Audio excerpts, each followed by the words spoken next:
pemberdayaan perempuan.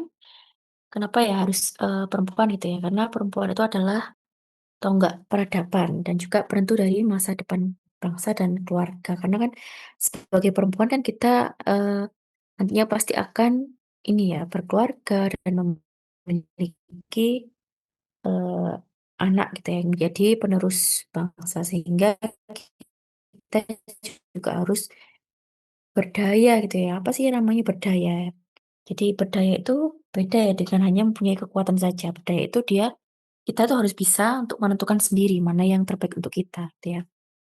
Sesuai dengan, SDGs juga ya, sudah tahu ya SDGs, Sustainable Development Goals tahun 2020 tahun 2023 2030 itu sesuai di tujuan yang kelima itu terkait dengan kesetaraan gender.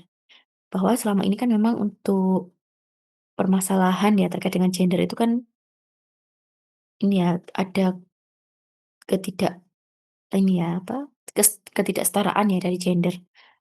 Entah itu terkait dengan, hak dan juga kewajiban yang berbeda antara perempuan dan juga laki-laki. Nah, di sini di SDGs tujuan yang kelima yaitu terkait dengan kesetaraan gender bahwa hak asasi manusia dan hak anak serta hak perempuan itu harus diselesaikan permasalahannya. Jadi perempuan dan anak-anak itu juga harus mendapatkan hak yang sama ya, jadi tidak harus ditindas, seperti itu.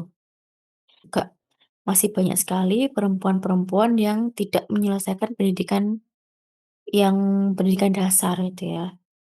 Selain itu juga perempuan tidak mendapatkan akses pekerjaan yang layak dan juga, masih banyak anak yang mengalami pernikahan dini itu ya, baik itu karena dijodohkan ataupun karena memang, kurangnya pengetahuan ataupun pemahaman dari dirinya sendiri sehingga terjadi mungkin kekerasan, yang atau hal-hal yang tidak diinginkan ya, sehingga menyebabkan si anak ini harus, menikah di usia dini atau di bawah 18 tahun. Nah, di sini perlu suatu upaya atau program dalam menangani permasalahan tersebut, dan upaya-upaya itu pastinya tidak terlepas dari upaya pemberdayaan perempuan.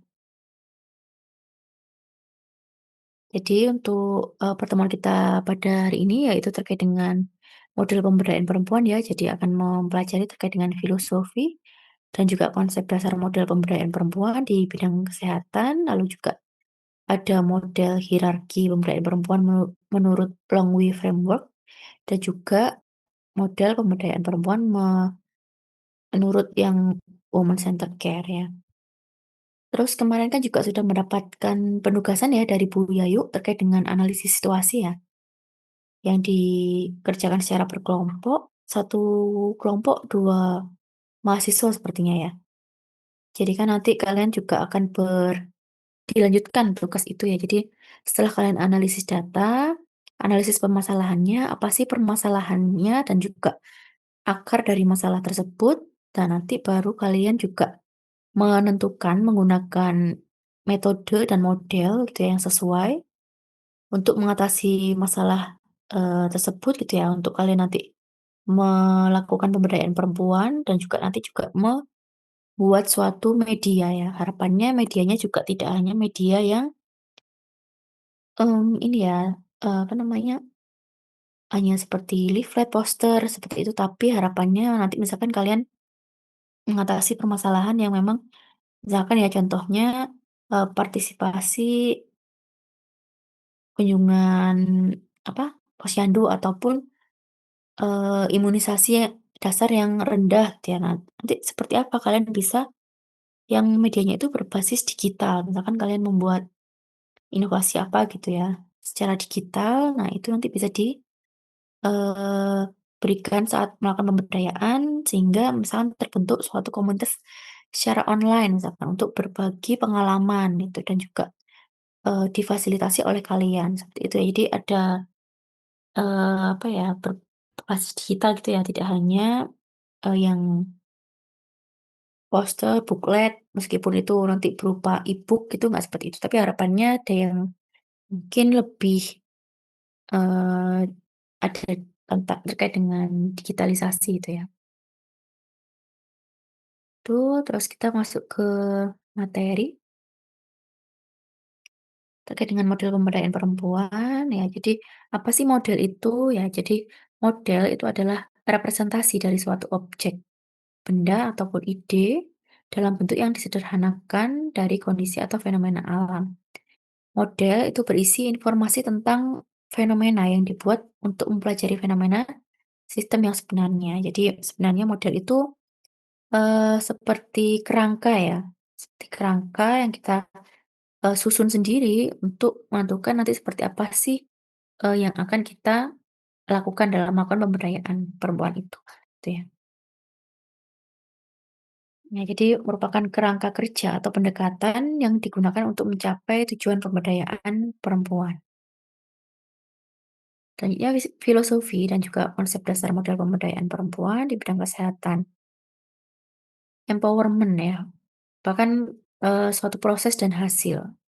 Berasal dari kata power, tapi di sini bukan hanya sekedar memberikan kekuasaan, bukan hanya memberikan kekuatan atau power ya, tetapi membantu supaya individu ataupun di sini perempuan ya sepanjang siklus hidupnya itu bisa mengontrol hidupnya, terutama kalau kita itu terkait dengan kesehatan gitu ya. Ya, jadi empowerment atau pemberdayaan tidak hanya berarti memberi kekuasaan, tetapi proses untuk memungkinkan atau memberikan eh, ini ya kekuatan dari dalam dirinya itu untuk bisa mengambil keputusan terkait dengan kesehatan dan kehidupannya. Ya, dalam konteks kebidanan dan juga kesehatan masyarakat, empowerment ini penting untuk meningkatkan kemandirian dan kualitas hidup masyarakat. Contohnya, kadang kan kalau misalkan ini ya, kalian mengkaji ya di Askep, biasanya itu kan kalian juga menanyakan ya, siapa Bu pengambil keputusan di dalam keluarga? Biasanya kan entah itu suami atau berunding kayak gitu ya. Kalau misalkan memang suami, nah berarti kan ibunya masih belum punya power ya, belum mempunyai belum berdaya gitu ya, untuk bisa menentukan sendiri apa yang terbaik untuk dirinya. Nah, sehingga di sini, kita ya sebagai bidan itu juga harus tidak hanya memberikan pelayanan, tapi kita juga bisa memfasilitasi seperti apa, ya jadi menjadi fasilitator ya, supaya klien atau pasien kita itu menjadi berdaya, bisa menentukan keputusannya sendiri, gitu ya. Nah, empowerment ini juga sebagai proses sosial. Jadi definisi dari, pemberdayaan ini tidak sendiri ya, tidak tunggal, tapi juga dipengaruhi oleh individu dan juga lingkungan. Selain itu, pemberdayaan ini bersifat dinamis dan berkelanjutan. Maksudnya apa? Saat kita melakukan pemberdayaan itu bukan seperti penyuluhan satu kali selesai gitu ya, tapi harus berkelanjutan, harus ada mulai dari seperti apa nanti tujuannya, lalu prosesnya, ada berapa kali pertemuan, lalu juga kita nanti akan lakukan monitoring gitu ya sebelum sampai akhir dilakukan evaluasi. Dan kita juga harus, memastikan bahwa ada partisipasi aktif dari individu itu. Jadi kita nggak hanya memberikan ya, tapi, si individu yang kita berikan, yang akan kita berdayakan itu juga harus aktif untuk berkontribusi gitu ya. Selain itu, berdaya atau empowerment ini juga berlaku tidak hanya di individu ya, tapi sampai ke komunitas. Ya, jadi, eee, tidak ada satu definisi baku, terus juga untuk empowerment ini bersifat fleksibel dan juga bergantung pada sosial dan budaya. Dalam pelayanan kesehatan, empowerment tidak hanya bergantung pada individu, tapi juga pada dukungan keluarga, tenaga kesehatan, dan juga sistem layanan gitu ya. Jadi memang, kalau kita mau memberdayakan seseorang gitu ya, perempuan sepanjang siklus hidupnya juga tidak terlepas dari kita harus memberdayakan semua ya lingkungan yang mendukung, termasuk keluarga dan juga, dari kita sendiri, seperti itu. Nah, ini bentuk kekuasaan dalam empowerment ya. Jadi ada beberapa bentuk kekuasaan. Yang pertama itu adalah power over, ketika dia itu berdaya tapi karena dipaksakan gitu ya, kekuasaan yang dipaksakan. Yang kedua, power from within, yaitu karena memang dia sadar, karena dia sudah mempunyai kekuatan, dia sudah tahu gitu ya, pengetahuannya sudah cukup, lalu, eee, di dalam dirinya juga dia sudah merasa bahwa saya akan melakukan apa gitu ya, yang terbaik untuk diri saya, sehingga di situ sudah mulai timbul kesadaran diri. Lalu yang ketiga ada power with, yaitu kerjasama dan kolaborasi. Nah, ini juga penting ya adanya kerjasama dan juga kolaborasi dari berbagai pihak, termasuk tenaga kesehatan dan juga dari keluarga. Nah, pada praktek kebidanan, power from, gitu ya.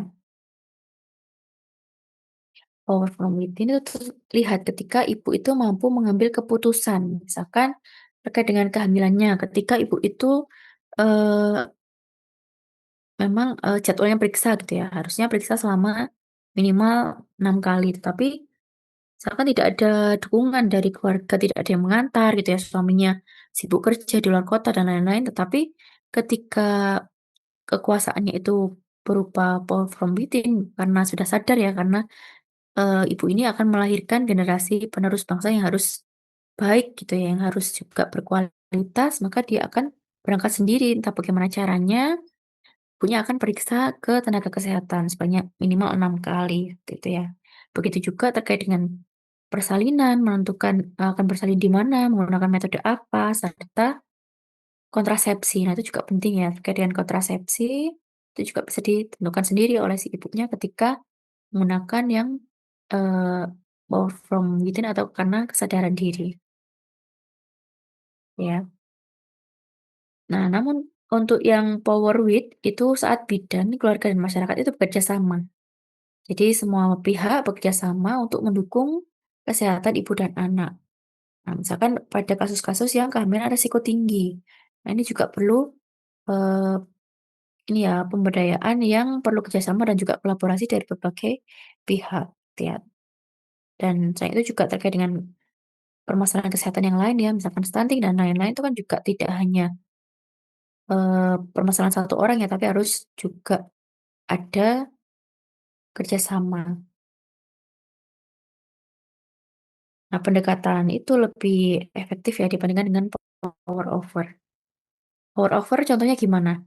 Ya ketika, si tenaga kesehatan ini malah menentukan sendiri, ibu harus seperti ini, ibu nanti harus melahirkan secara, misalkan sesar padahal tidak ada indikasi gitu ya, ataupun ibu harus menggunakan, eee, metode kontrasepsi suntik gitu ya, tapi ibunya tidak memiliki pengetahuan. Nah itu kalau bisa tidak dilakukan gitu ya.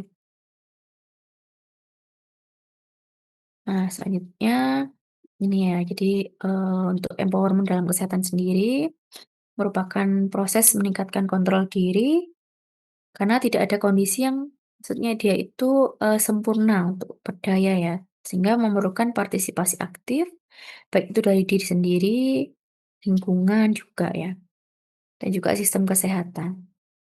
Empowerment itu adalah proses yang terus berjalan, jadi tidak bisa kita, sekali 2 kali kegiatan terus selesai gitu ya, karena ketika kita melakukan pemberdayaan dengan melibatkan partisipasi aktif dan juga kita mengetahui apa sih potensi yang dimiliki dari individu ataupun masyarakat sekitar yang bisa membantu kita, itu juga pasti akan mempercepat proses pemberdayaan itu. Nah, pada kesehatan ibu dan anak, keberdayaan ibu itu juga dipengaruhi karena adanya pendidikan, ya, pengetahuan, lalu juga akses terhadap layanan kesehatan, dukungan dari tenaga kesehatan, dan juga dari kebijakan. Oleh karena itu, bidan berperan penting sebagai fasilitator, bukan hanya memberikan layanan. Maksudnya adalah ya kita menjelaskan secara, rinci gitu ya, apa yang harusnya didapatkan oleh si pasien, sesuai dengan permasalahannya dan kita tidak hanya menyelesaikan masalahnya, misalkan pasiennya batuk pilek, ya udah dikasih obat gitu, nggak hanya itu, tapi di, apa namanya, difasilitasi untuk yang penting dicari tahu dulu apa penyebabnya, lalu kita, minta untuk ibu itu bisa mengatasi sendiri ya permasalahannya dengan apakah memang di lingkungannya itu memang kondisinya misalkan Eee, ventilasinya kurang dan lain-lain seperti itu ya. Nah selanjutnya untuk pengukuran dari empowerment atau pemberdayaan. Jadi tidak ada cara ukur yang universal secara, eee, apa namanya, di tingkat universal itu ya tidak ada yang alat ukur untuk mengukur pemberdayaan sebenarnya tidak ada karena pemberdayaan ini bersifat multidimensi. dari individu dan juga lingkungan, serta dipengaruhi dari konteks sosial dan juga budaya. Sehingga untuk pemberdayaan itu juga memerlukan pendekatan dari bottom ke up ya, dari individu ke sistem. Nah, selain itu empowerment atau pemberdayaan itu juga sulit diukur karena memang bentuknya berbeda-beda. Karena memang untuk pemberdayaan itu kan yang dilihat sebenarnya adalah sampai ke perilaku ya, tidak hanya ke pengetahuan. Jadi apakah memang setelah kita berdayakan itu ada perubahan perilaku dari seseorang. Kalau ternyata tidak ada perubahan secara perilaku, nah itu berarti kan pemberdayaan yang kita lakukan belum maksimal gitu ya. Nah, dalam kebidanan, keberdayaan ibu itu tidak hanya dilihat dari pengetahuan, tapi juga dalam mengambil keputusan, misalkan ya. Terus juga dari dukungan keluarga dan juga akses terhadap layanan kesehatan. Apakah memang dia sudah mengakses layanan kesehatan yang sebelumnya mungkin dia tidak teratur untuk menggunakannya gitu ya. Nah, karena itu pengukurannya harus dimulai dari aspek individu, baru dilihat dari konteks sosial. Selanjutnya untuk domain dari pengukuran empowerment itu ada 3 ya. Yang pertama intrapersonal ya jadi dari rasa percaya diri dan juga kontrol diri. Itu kan yang bisa tahu kan dari diri individu itu sendiri ya. Apakah dia sudah merasa percaya diri dan mempunyai kontrol terhadap, apa yang terjadi di sekelilingnya atau di, lingkungannya gitu ya. Yang kedua yaitu interpersonal, kemampuan dalam memahami dan juga mempengaruhi lingkungan. Ketika seseorang itu sudah memiliki rasa percaya diri yang baik gitu ya, sudah mempunyai kontrol diri yang baik, maka dia juga akan bisa, eee, memahami dan mempengaruhi lingkungan. Maksudnya ya dia sudah bisa menyampaikan ke keluarganya misalkan apa yang terbaik untuknya, kenapa pilihannya itu, ada alasannya, sehingga dia sudah kuat ya secara interpersonal. Yang ketiga domainnya adalah perilaku atau behavior. Ya, jadi sudah ada partisipasi atau tindakan nyata, yaitu dengan, dia sudah ini ya, sudah datang ke fasilitas kesehatan misalkan. Jadi sesuatu itu yang sudah bisa terlihat nyata gitu ya. Ini contohnya kalau misalkan intrapersonal, apakah ibu percaya diri untuk memilih, metode persalinan tertentu? Kalau secara interpersonal, apakah ibu mampu untuk berdiskusi dengan suami terkait dengan kesehatan? Karena tadi kan harusnya sudah punya rasa percaya diri ya dan juga kontrol diri sehingga harusnya sudah bisa menjelaskan, berdiskusi dengan suami dan juga keluarga. Yang ketiga perilaku, contohnya itu apakah ibu ini benar-benar sudah datang AEJ secara rutin, sudah melakukan imunisasi untuk anaknya ataupun mengikuti kelas ibu hamil. Nah, jadi ketiga domain ini membantu melihat apakah empowerment itu sudah, eee, ini ya, sudah mencapai tujuannya. Nah, ini jadi untuk pengukuran empowerment juga ada beberapa indikator. Yang pertama karena, pastinya dilihat yaitu dari pengambilan keputusan. Apakah seseorang individu itu sudah bisa mengambil keputusannya secara, mandiri gitu ya. Lalu self efficacy atau keyakinan diri, yang selanjutnya otonomi dan juga pemberdayaan kolektif. Jadi fokus, pada pelayanan perempuan dan kesadaran diskriminasi. Jadi dalam konteks perempuan, empowerment berkaitan dengan sejauh mana ibu dapat mengambil keputusan terkait dengan tubuh dan juga kesehatannya. Apakah ibu dapat menentukan tempat persalinan gitu ya. Apakah ibu bisa memilih kontrasepsi sesuai dengan kebutuhannya. Karena, pengalaman yang terjadi itu kalau misalkan memang karena adanya budaya patriarki ya, budaya patriarki itu adalah suami yang menentukan keputusannya. Jadi apa-apa menunggu suami, itu juga bisa mempengaruhi tingkat pemberdayaan dari seorang wanita atau perempuan.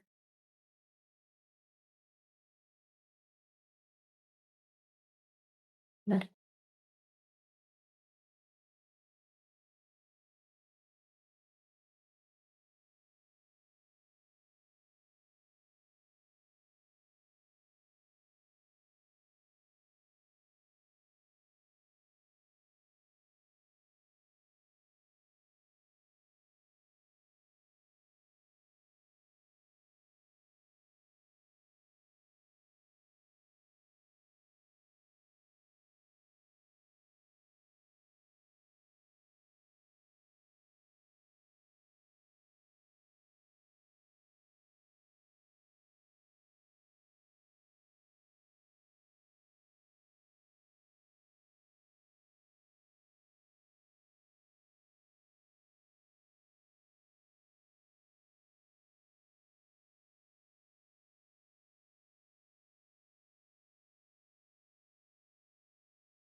Ya, jadi untuk pemberdayaan itu, memerlukan pendekatan secara partisipatif, maksudnya adalah melibatkan perempuan secara aktif dalam setiap tahap program kesehatan, mulai dari misalkan posyandu gitu ya, atau kadar kesehatan, atau perencanaan kesehatan desa.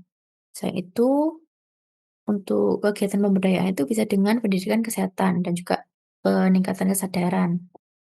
Ini kalau memang permasalahannya adalah permasalahan yang terkait dengan kurangnya pengetahuan, nah itu boleh kita memberikan pengetahuan gitu ya, tetapi juga harus disesuaikan apakah karena kan nggak semuanya ya sekarang itu, masalah itu karena kurang pengetahuan. Sekarang meskipun si ibu itu tingkat pendidikannya rendah gitu ya, tapi kan sekarang ada televisi gitu ya, melalui berita ataupun dari Eee, smartphone yang dimiliki itu kan juga bisa mengakses berbagai informasi gitu ya. Jadi sebenarnya untuk pengetahuannya pun sudah cukup, tapi untuk, perilakunya mungkin yang belum gitu ya, karena kesadarannya yang kurang mungkin. Nah itu bisa dengan peningkatan akses dan kontrol. Jadi, memastikan perempuan memiliki akses fisik dan ekonomi terhadap fasilitas kesehatan, serta hak untuk mengontrol keputusan kesehatan di dalam rumah tangganya. Nah, itu bisa dengan, berbasis komunitas ya, memanfaatkan kelompok-kelompok yang sudah ada di komunitas, apakah itu kelompok pengajian, ataupun, kelompok remaja gitu ya, ibu-ibu PKK dan lain-lain, itu memperkuat dukungan sosial. Jadi kita harus juga tahu apa sih potensi lokal yang dimiliki oleh, di lingkungan tersebut gitu ya, sudah ada apakah sudah ada posyandu, kalau misalnya sudah ada, apakah rutin berjalan gitu ya. Atau tidak, itu harus kita juga identifikasi. Selain itu juga bisa multi level construction ya, jadi pemberdayaan dilakukan di 3 tingkat, bisa secara individu untuk meningkatkan rasa percaya diri, di tingkat kelompok, misalkan organisasi kelompok yang sudah ada gitu ya, dan juga di masyarakat atau dari kebijakan.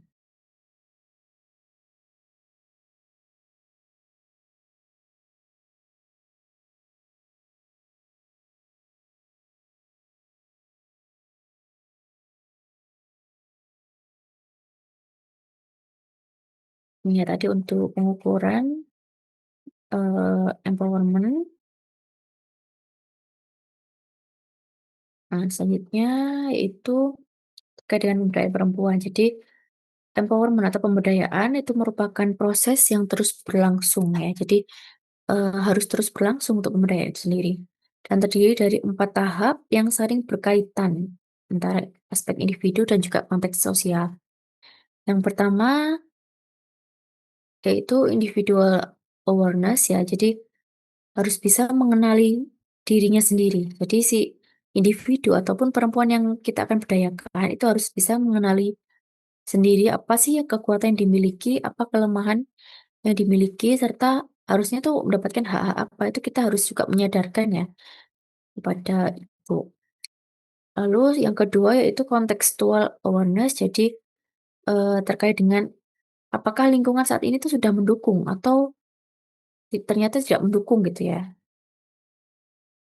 Terus yang ketiga yaitu individual advancement, yaitu, nyadari ya terkait dengan kapasitas diri dan juga situasinya bahwa misalkan, apabila saya tidak melakukan pemeriksaan kehamilan secara rutin, maka itu akan berdampak ke kesehatan saya dan juga anak saya. Nah, itu kan ibunya harusnya juga sudah tahu hal itu ya, jadi bisa menentukan pilihan kesehatannya. Yang keempat, yaitu contextual advancement. Jadi, apa yang dilakukan itu sudah tahu gitu ya, mulai melakukan tindakan nyata untuk mencapai tujuannya. Entah itu mulai dari misalkan menghubungi tenaga kesehatan ataupun, datang ke fasilitas kesehatannya gitu ya.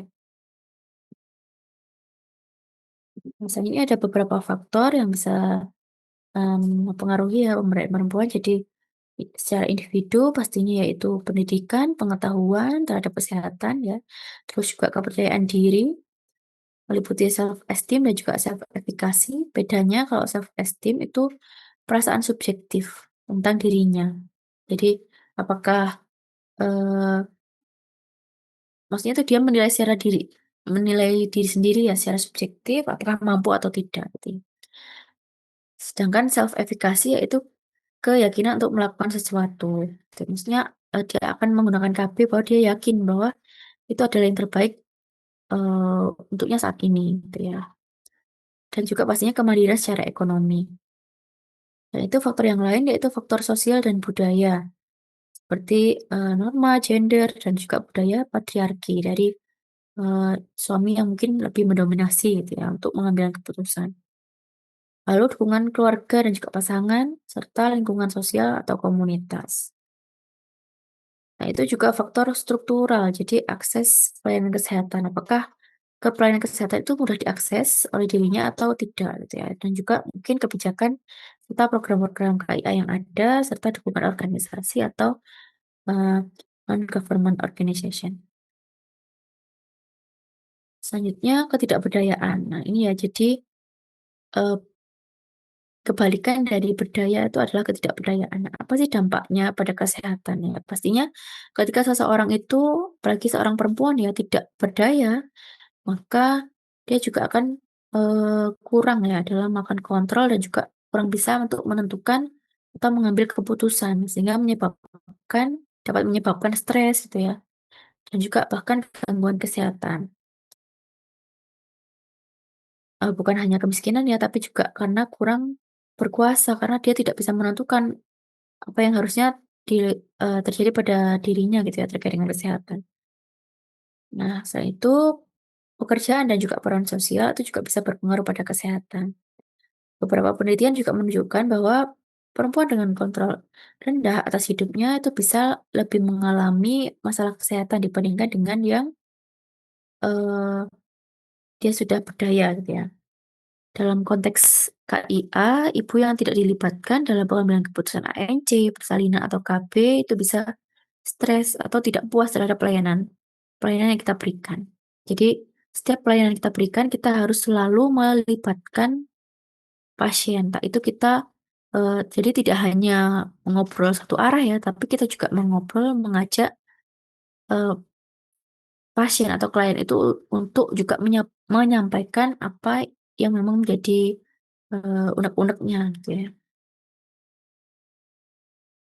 Nah, ini ada 2 domain ya terkait dengan pemberdayaan, terkait dengan kesehatan tenaga kesehatan dan juga klien. Yang pertama faktor sosial atau individual, dan juga yang kedua hubungan antara pasien dan tenaga kesehatan. Nah, ini yang juga nanti berkaitan dengan model yang kedua ya, yang women centered care itu ya. Jadi kita harus juga secara individu itu bukan hanya maksudnya adalah menjaga jarak dengan pasien ya, tapi kita juga harus tetap melibatkan pasien gitu ya, dengan melakukan pendekatan juga kepada pasien. Nah, di sini yang baik itu adalah pendekatan partisipatif ya, dibandingkan dengan pendekatan secara paternalistik, atau di sini, tenaga kesehatan yang lebih aktif untuk mengambil keputusan. Paternalistik itu tenaga kesehatan ataupun bidan itu lebih aktif untuk mengambil keputusan. Nah, kalau bisa menggunakan yang pendekatan partisipatif ya. Model paternalistik, bidan selalu memutuskan. Ini memang lebih cepat ya, tapi tidak berkelanjutan. Nah, empowerment ini berarti bahwa bidan itu berperan sebagai fasilitator, edukator, dan juga pendamping agar klien percaya diri dalam mengelola kesehatan.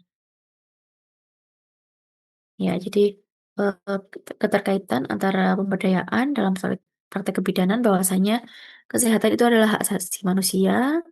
Dengan kita memberdayakan perempuan itu akan meningkatkan ini ya, pelayanan juga, yaitu terkait dengan kepatuhan ANC, kesiapan pasien dalam menghadapi persalinan, dan juga keberhasilan terhadap ASI eksklusif serta kontrasepsi.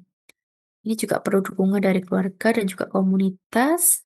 Di sini, pemberdayaan itu juga tidak cukup hanya pada individu, sehingga perlu melibatkan suami, keluarga, dan juga masyarakat. Dengan lingkungan yang mendukung, ibu itu bisa lebih mampu membuat keputusan yang sehat bagi dirinya dan juga bayi dan keluarganya, itu ya.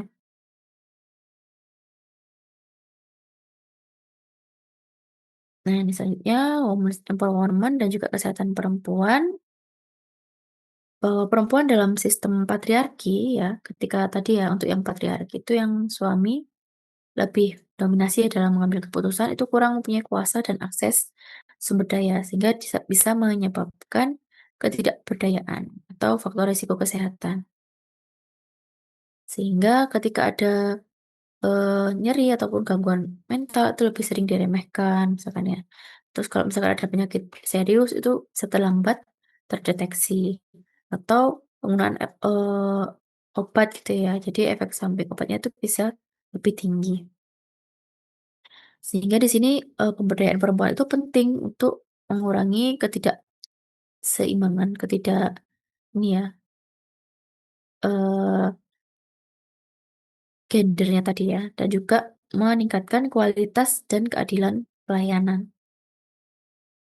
Perempuan juga sering tidak didengar ya dalam pelayanan kesehatan, termasuk dalam pelayanan kebidanan. Maksudnya kan kita, mungkin ya sebagian lebih sering untuk kita sendiri yang ngomong aja gitu ya, tanpa kita mendengarkan apa sih yang dikeluhkan, apa yang dibutuhkan oleh si pasien kita. Sehingga kita harusnya juga bisa mendengarkan ya, pasien atau klien kita. Empowerment itu berarti bahwa bidan memberikan ruang pada ibu untuk bersuara.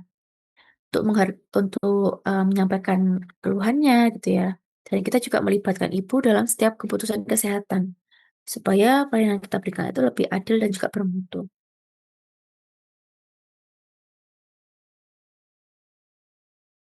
Nah, iya untuk direfleksikan, peran peran kita kan sebagai bidan bukan hanya sebagai tenaga klinis ya, bukan hanya memberikan pelayanan, tapi juga sebagai agen pemberdayaan. Contohnya bagaimana kalau kita sebagai tenaga kesehatan itu, kita juga memberdayakan ibunya. Jadi tidak hanya memberikan pelayanan saja, contohnya seperti apa? Ada yang bisa menyebutkan bagaimana peran bidan dalam memberdayakan ibu?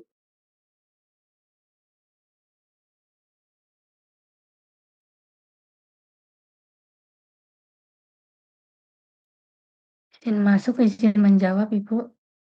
Ya, silakan, Mbak. Bidan bisa mendengarkan ibunya, keluhannya gitu, Mhm. tanpa dimarah-marahin. Kadang ada bidan yang marah-marah kepada ibunya gitu. Iya, betul ya, jadi kita harus mendengarkan. Oke, terus ada lagi?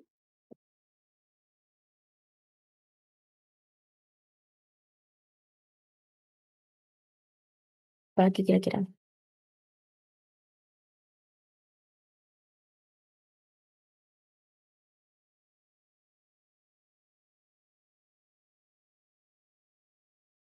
Jadi ini ya, kita harus memberikan edukasi yang mudah dipahami. Maksudnya seperti apa? Ya saat kita menjelaskan, memberikan KIE gitu ya, pastinya harus menggunakan bahasa yang awam gitu ya. Jangan menggunakan istilah-istilah medis yang akhirnya, menurut kita memang kita sudah menyampaikan secara lengkap gitu ya, tapi ternyata pasien tidak mengerti apa yang kita sampaikan gitu ya. Jadi kita harus menggunakan bahasa yang mudah dipahami. Selain itu juga kita mengkonfirmasi di akhir, apakah penjelasannya sudah jelas atau ada hal-hal yang ingin didiskusikan gitu ya.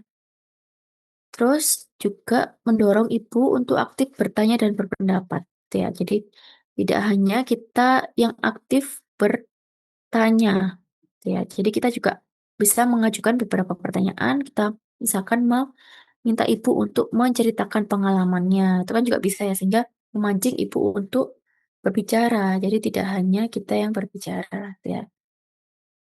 Selain itu juga kita harus menghargai keputusan ibu, gitu ya. Apapun yang, setelah kita berikan penjelasan secara detail, apapun nanti keputusannya, itu kita harus hargai keputusannya, gitu ya. Selain itu kita juga bisa bekerja sama dengan keluarga dan masyarakat, ya, dengan suaminya juga, gitu ya. Jadi terkait dengan yang, filosofi ya, pemberdayaan perempuan itu tidak hanya bersifat individual, ya karena dipengaruhi oleh pendidikan dan juga kemandirian ekonomi, tapi juga dipengaruhi faktor sosial, budaya, dan juga politik. Sehingga di sini penguatan konsep empowerment yang jelas dan kontekstual penting sehingga bisa meningkatkan kemampuan terutama perempuan sepanjang siklus hidupnya untuk bisa mengambil keputusan terkait dengan kesehatannya secara mandiri gitu ya. Dan juga mengurangi kesenjangan gender di bidang kesehatan, sosial, ekonomi, dan juga politik. Nah, selanjutnya kita masuk ke model yang pertama, yaitu model hierarki pemberdayaan perempuan menurut Longwy Framework. Ya, jadi Longwy Framework ini adalah kerangka analisis pemberdayaan perempuan yang dikembangkan oleh Sarah Longwy. Jadi digunakan sebenarnya di awalnya ya, awalnya itu digunakan untuk menganalisis isu terkait dengan perempuan dalam pelaksanaan program pemberdayaan, mulai dari tahap analisis kebutuhan hingga evaluasi program. Jadi ada tahapannya ya, mulai dari analisis kebutuhan hingga evaluasi program. Nah, kerangka Longwy ini mengukur pemberdayaan perempuan melalui 5 tingkat kesetaraan yang bersifat hierarki. Jadi, hierarki itu kan ya seperti piramida gitu ya. Yang pertama kesejahteraan, yang kedua akses, yang ketiga kesadaran, yang keempat partisipasi, yang kelima kontrol. Jadi yang paling rendah itu adalah kesejahteraan, yang paling tinggi itu adalah kontrol. Jadi yang paling baik pemberdayaan itu adalah sampai dengan nomor 4 dan 5 gitu ya, sampai dengan berpartisipasi dan bisa mengontrol. Nah, ini eee,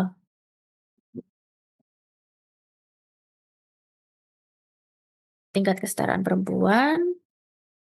Jadi Longwy itu mengukur kesetaraan melalui 5 tingkat yang bertahap. Jadi harus bertahap ya. Yang pertama, kesejahteraan. Jadi pemenuhan kebutuhan dasar dan keamanan. Ya, jadi kalau misalkan, kita melakukan pemberdayaan tapi kita hanya sudah berhasil meningkatkan kesejahteraannya saja, nah itu berarti masih tingkat rendah ya, karena di sini adalah perempuan ini masih menjadi penerima manfaat pasif, belum aktif gitu ya, belum berpartisipasi secara aktif. Yang kedua yaitu akses, kesetaraan kesempatan perempuan dan laki-laki dalam memperoleh sumber daya, entah itu pendidikan, kesehatan, modal, pekerjaan, dan juga layanan publik. Tahap yang ketiga, yang lebih tinggi ya, itu adalah kesadaran. Ya, tahap ketika seseorang mulai sadar bahwa ketika terjadi ketidakadilan ya antara perempuan dan laki-laki itu adalah bukan hal yang lumrah ya, tapi itu adalah karena budaya dan kebiasaan sehingga itu harus diubah gitu ya. Karena sudah dia ada kesadaran. Selanjutnya partisipasi. Ya, tingkat pemberdayaan yang berikutnya partisipasi. Jadi partisipasi aktif atau keterlibatan aktif dan setara dari perempuan dalam proses pengambilan keputusan, mulai dari perencanaan, pelaksanaan, dan juga evaluasi. Jadi, perempuan atau seseorang yang kita berdayakan itu harus juga berpartisipasi, mulai dari menentukan apa sih masalahnya gitu ya, dan juga nanti rencananya apa yang akan dilakukan, lalu juga pelaksanaannya seperti apa, dan juga evaluasinya bagaimana, itu juga kita, libatkan nanti seperti apa yang diinginkan. Yang kelima, tingkat, eee, yang paling tinggi yaitu kontrol, yaitu keseimbangan kekuasaan antara perempuan dan laki-laki dalam pengambilan pengambilan keputusan, gitu ya, serta distribusi sumber daya dan manfaat. Jadi di sini adalah bukan berarti bahwa kita sudah berdaya sehingga kita bisa melawan, laki-laki, bukan seperti itu ya, tapi kita juga bisa, memiliki kekuasaan, kekuatan, kekuasaan yang sama, gitu ya. Terutama terkait dengan pengambilan keputusan terkait kesehatan ibu dan anak. Nah, pemberdayaan yang baik ya, itu belum tercapai kalau hanya berhenti pada tingkat kesejahteraan yang awal tadi, yang hanya menjadi penerima pasif ya, tanpa mencapai kesadaran partisipasi sampai dengan kontrol. Jadi yang terbaik itu sampai ada partisipasi dan juga kontrol gitu ya. Itu nanti bisa dicari lagi referensi terkait dengan eh, Longwy Framework ya. Selanjutnya yaitu model pemberdayaan perempuan Women Centered Care. Women Centered Care adalah pendekatan pelayanan kesehatan yang menempatkan perempuan sebagai pusat asuhan, menghargai perempuan sebagai individu yang utuh. Jadi utuh itu bukan hanya secara fisik ya, tapi juga biologis, psikologis, sosial, budaya, spiritual itu juga kita harus asuh ya. Apakah memang kondisi psikologisnya itu sudah baik atau belum, itu juga harus kita identifikasi, kita harus cari tahu juga. Selain itu, Women Centered Care itu adalah pelayanan kesehatan yang juga memberikan hak otonomi dan juga pengambilan keputusan kepada perempuan. Jadi keputusannya diserahkan kepada pasien. Women Centered Care ini juga menekankan bahwa perempuan itu bukan objek pelayanan ya, tapi subjek aktif ya. Jadi harus aktif memiliki kontrol atas tubuh dan juga kesehatannya. Nah, bagaimana konsep dasar pemberdayaan dalam Women Centered Care bahwa pemberdayaan atau empowerment berarti bahwa kita itu harus meningkatkan kapasitas perempuan untuk bisa membuat keputusan. Ya. Kan selama ini kan memang keputusan itu sebagian besar memang tenaga kesehatan mungkin yang mengambil, tapi harusnya adalah perempuan sendiri yang bisa menentukan keputusannya, gitu ya, pasien sendiri. Terus juga kita harus memberikan informasi yang adekuat, yang sesuai, yang lengkap sesuai dengan permasalahan yang dihadapi. Lalu juga dalam konteks women center care ini, pemberdayaan itu juga berarti bahwa bisa mendorong kemandirian dan juga kepercayaan diri. Gitu ya.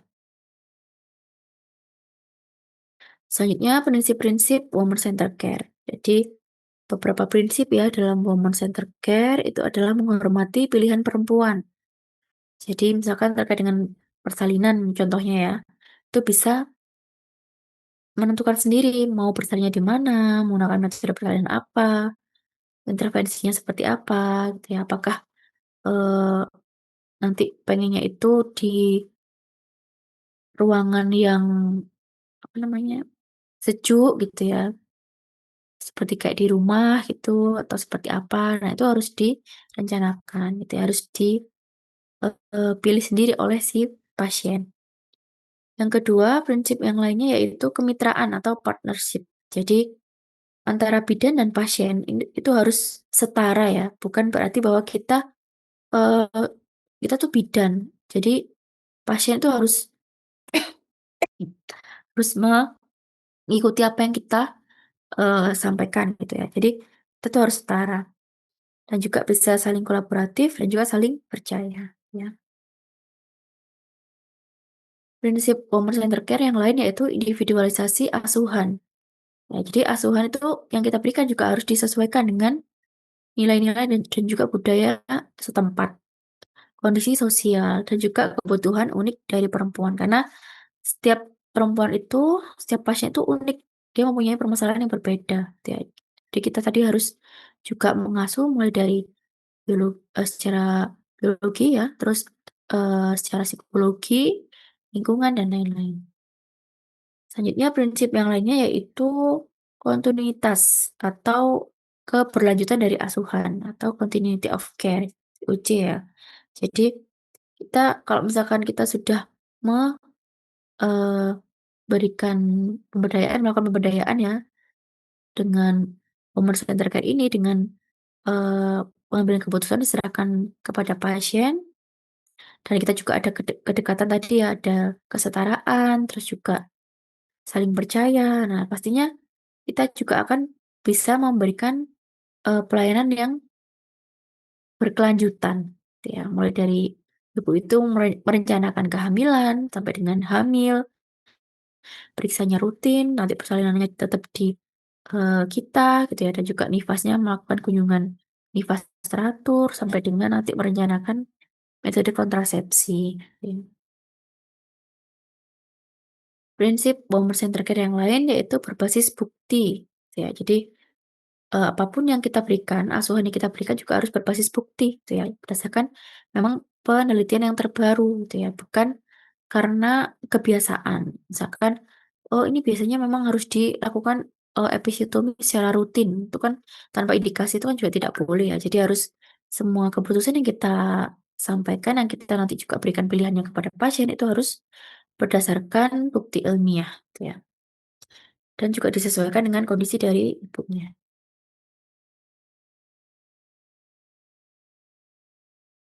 Nah, ini juga ada prinsip-prinsip utama yang mendukung woman center care. Yang pertama adalah respect ya, menghormati. Jadi kita harus menghargai martabat, nilai, budaya, dan juga keyakinan perempuan, tidak memaksakan tindakan medis tanpa indikasi, gitu ya, dan juga bisa harusnya mendengarkan keinginan ibu. Dan itu yang kedua yaitu choice atau pilihan. Jadi perempuan ini memiliki hak untuk memilih. Nah, itu kalau misalkan nanti memang kita sudah sampaikan terus pasiennya punya pilihan yang lain ya kita harus hargai gitu ya. Diberikan informasi lengkap sebelum mengambil keputusan atau diberikan informed choice ya. Jadi harus diberikan penjelasan secara lengkap menggunakan bahasa yang mudah dipahami.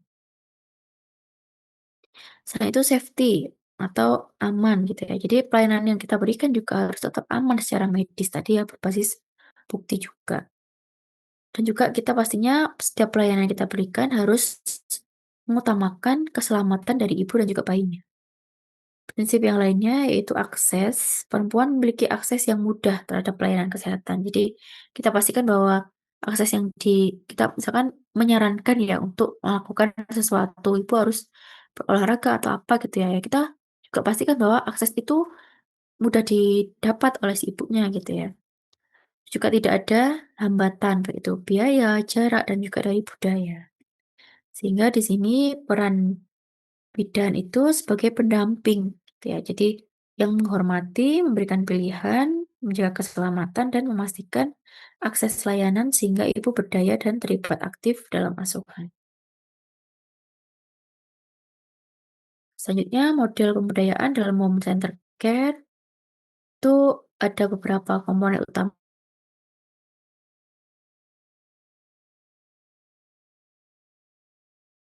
berbasis kebutuhan juga. Yang kedua, partisipasi aktif. Jadi perempuan dilibatkan dalam pengambilan keputusan, dalam perencanaan asuhan, itu harus kita libatkan. Yang ketiga, penguatan kapasitas ya. Kalau misalkan memang ibunya kurang berdaya karena kurang pengetahuan atau karena apa, itu juga kita bisa tingkatkan ya dari pengetahuannya mungkin atau keterampilannya dan juga self effikasinya. Kepercayaan terhadap ibunya untuk melakukan sesuatu, gitu ya.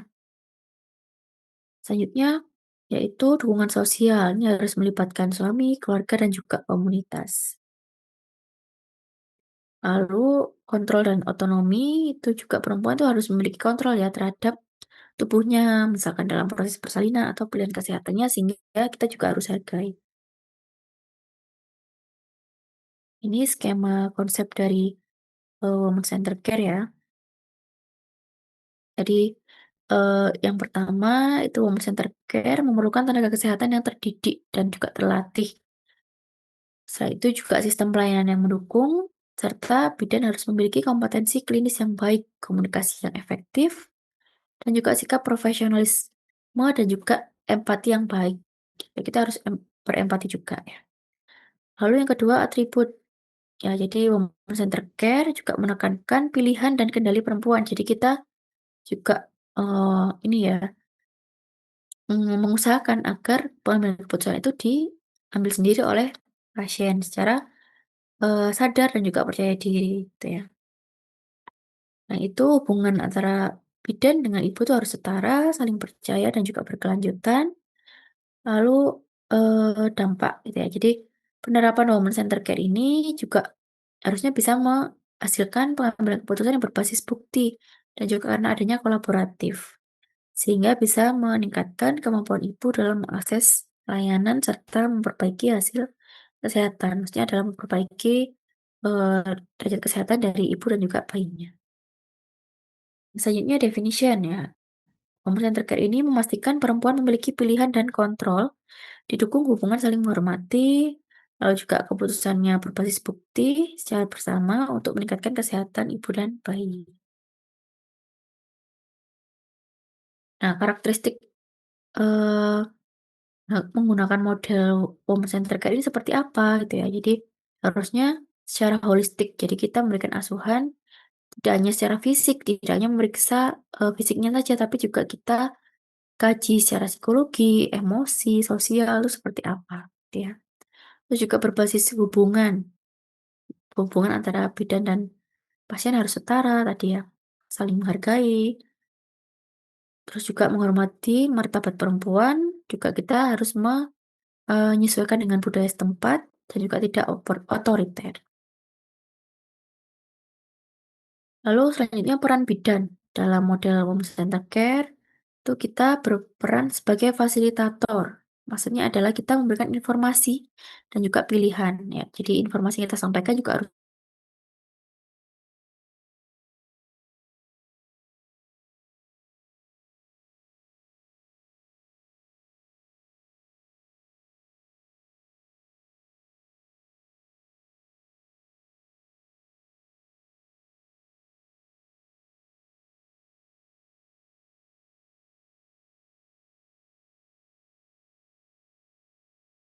dan juga yang selanjutnya kita berperan sebagai mitra atau partner dari klien atau pasien. Keputusan yang utama. Ya. Selanjutnya apa manfaat penerapan home center care? Yang pertama bagi perempuan ya atau bagi pasien pastinya bisa meningkatkan kepuasan pelayanan.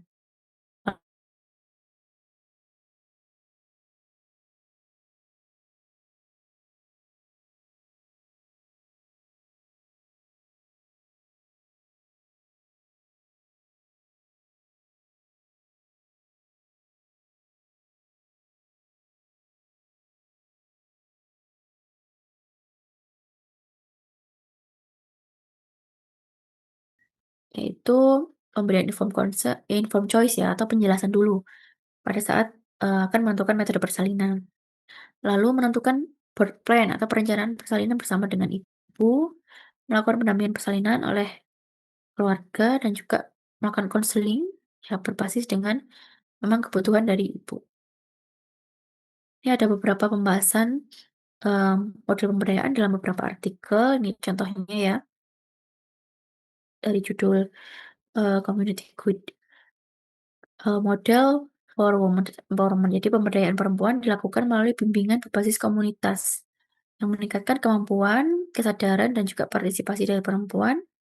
Jadi ada beberapa proses dalam pemberdayaan tersebut, mulai dari mengembangkan keterampilan, seperti, mengembangkan punya untuk bisa mengambil keputusan secara sendiri, terus meningkatkan kepercayaan diri dan juga dalam berkomunikasi. Sehingga di sini hasil dari artikel tersebut itu, perempuan mampu mengontrol hidupnya, gitu ya. Ya dalam, eee, artikel tersebut bahwa model digunakan itu adalah mengadopsi dan mengintegrasikan Longway Framework ya ke dalam pendekatan community guidance. Jadi tahapannya ada 5.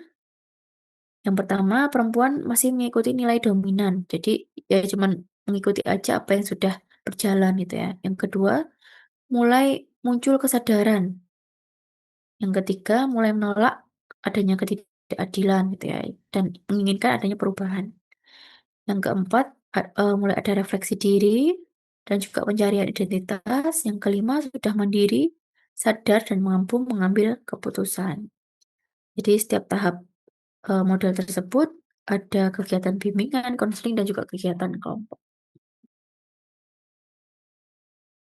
Yang selanjutnya, artikel yang kedua itu terkait dengan mengukur kualitas pelayanan. Jadi tidak hanya dari sisi medis, tapi juga dari pengalaman pasien. Proses dan tahap pemberdayaan perempuan di sini tidak instan, tapi ada alur yang bertahap dan saling berkaitan. Di sini menggunakan model self-regulated learning ya. Jadi, di situ ada hubungan terpetik, ada kepercayaan, respek, dan juga empati, lalu mulai tumbuh kesadaran, gitu ya, jadi mulai memahami kondisinya, hak dan juga pilihannya, lalu juga ada partisipasi aktif dari perempuan, terus juga bisa mengambil keputusan bersama berbasis evidence based dan juga preferensi. Lalu muncul, eee, kontrol diri dan kemandirian perempuan, akhirnya derajat kesehatan ibu dan bayi dan juga kepuasannya meningkat. Yang selanjutnya, Artikel yang ketiga ini terkait dengan pemberdayaan ibu melalui proses belajar mandiri yang terarah. Nih, mengatasi stunting ya, dengan memanfaatkan potensi diri, dukungan keluarga, dan juga layanan kesehatan untuk meningkatkan kemampuan memenuhi nutrisi anak. Jadi dari faktor dari ibu, keluarga, dari fasilitas pelayanan ya, dan juga dari si anaknya, lalu ada planning, monitoring, kontrol, dan juga evaluasi. Akhirnya ada intervensi berupa edukasi gitu ya, dan juga ada peningkatan kemampuan ibu, akhirnya ada perbaikan nutrisi dari anak yang stunting itu. Jadi ada pembelajaran secara mandiri, ibunya menetapkan sendiri apa tujuan pembelajarannya, misalkan ingin memenuhi nutrisi anaknya, gitu ya. Terus caranya seperti apa? Nah, kita juga memantau praktek pemberian makanan yang dilakukan oleh ibu apakah sudah sesuai atau belum, terus mengatur perilaku dan juga kebiasaan pemberian makan, akhirnya menilai hasil dan juga memperbaiki dari prakteknya. Proses ini berlangsung secara berulang-ulang ya, sehingga kemampuan ibu itu bisa meningkat.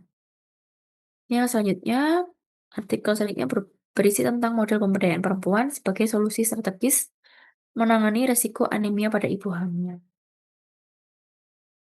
Jadi alur pemberdayaannya kan memang sudah ada ya regulasi dari pemerintah terkait dengan pemberian suplementasi zat besi. Nah, di sini pemberdayaan dilakukan bidan memberikan edukasi untuk membangun kesadaran ibu, lalu kader melakukan pengawasan di tingkat komunitas, apakah memang sudah diminum gitu ya, dan juga keluarga sebagai pendukung juga memastikan bahwa nutrisinya baik dan juga tablet FI-nya dikonsumsi setiap hari.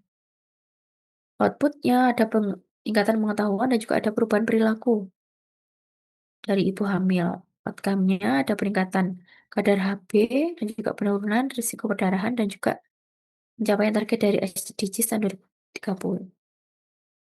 Baik, mungkin itu yang dapat saya sampaikan. Mungkin ada yang ditanyakan atau didiskusikan?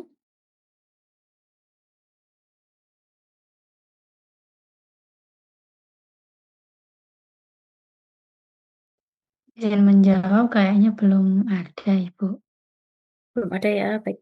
Nanti silakan dipelajari lagi sambil mulai dirancang, rencananya kalian memilih model apa yang sesuai, sambil cari beberapa referensi yang lain gitu ya, sebagai apa ya, eee, wacana aja gitu ya. Rencananya apa yang akan digunakan, yang sesuai dengan permasalahan yang kalian sudah temui gitu ya. Baik, mungkin itu yang dapat saya sampaikan. Untuk kurang dan lebihnya, saya mohon maaf. Nanti silakan dipelajari lagi. Sekian dari saya akhiri. Wassalamualaikum warahmatullahi wabarakatuh. Waalaikumsalam Waalaikumsalam warahmatullahi warahmatullahi wabarakatuh. wabarakatuh. Terima kasih, Terima Ibu. kasih, Bu.